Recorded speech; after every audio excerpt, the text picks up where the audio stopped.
Que serions-nous sans le langage? Aujourd'hui, Madame Langage se lance dans la grande description du baromètre de mesure de la qualité du langage digital. C'était notre 4e édition ce mois d'octobre. Qui fut le gagnant? And the winner was, eh bien, c'était Luco. Luco est un nouvel assureur au langage très agile. Dans notre baromètre, nous avons 10 critères. Si je ne vous en cite que 5, nous regardons l'efficacité du service rendu, nous regardons quelle relation vous créez avec l'internaute, votre cohérence sémantique, si vous avez une signature sémantique, l'authenticité, donnez-vous des preuves, êtes-vous dans une langue déclarative. De toute façon, on peut créer un baromètre pour vous avec les critères que vous voudriez. Le nôtre, depuis 4 ans, fait son petit bruit. Luco est gagnant, pourquoi? Parce que Luco oublie la paperasse.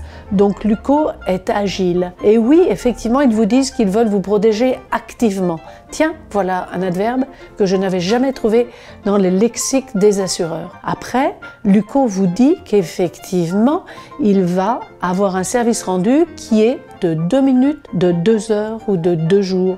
Grande surprise dans l'assurance également, Luco est rapide. Vous avez un nouveau vocabulaire, vous avez un nouveau ton, vous avez une efficacité du service rendu, vous avez une transparence des explications. À un moment, Luco explique même ce qu'il ne fait pas. Ça, c'est franc. Dans le baromètre de mesure du langage digital, notre 2e gagnant est Suez. C'est une marque B2B, c'est une marque responsable et séduisante, et nos critères analysent et scannent tout l'écosystème digital et pourraient vous démontrer pourquoi.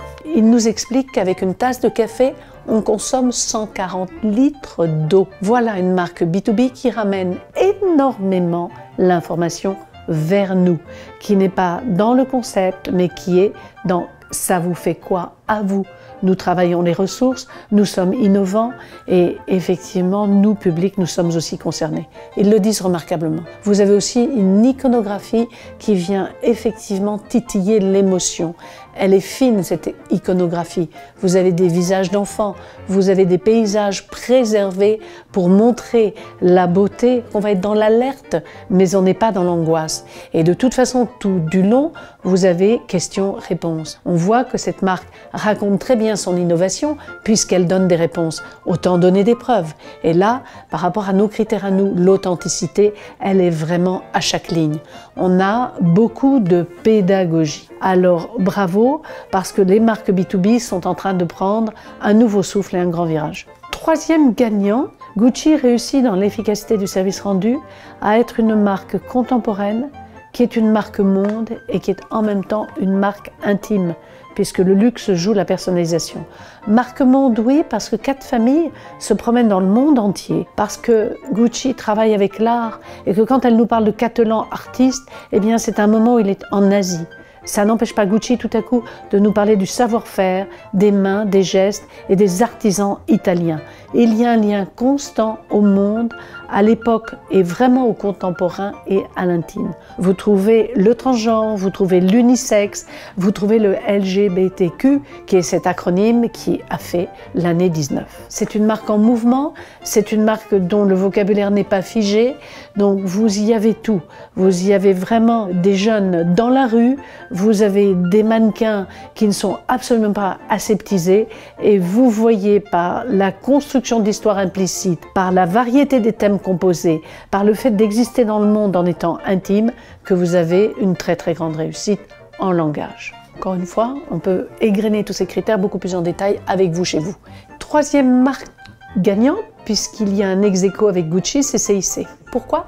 Parce qu'elle parle à chacun, parce qu'elle possède un langage très concret, parce qu'elle vous suit dans vos soucis, donc elle donne énormément de conseils, mais elle le fait aussi avec un contenu de marque où vous avez aussi bien le conseil que vous avez du service, que vous avez de la pédagogie et vous avez des aspects ludiques et créatifs.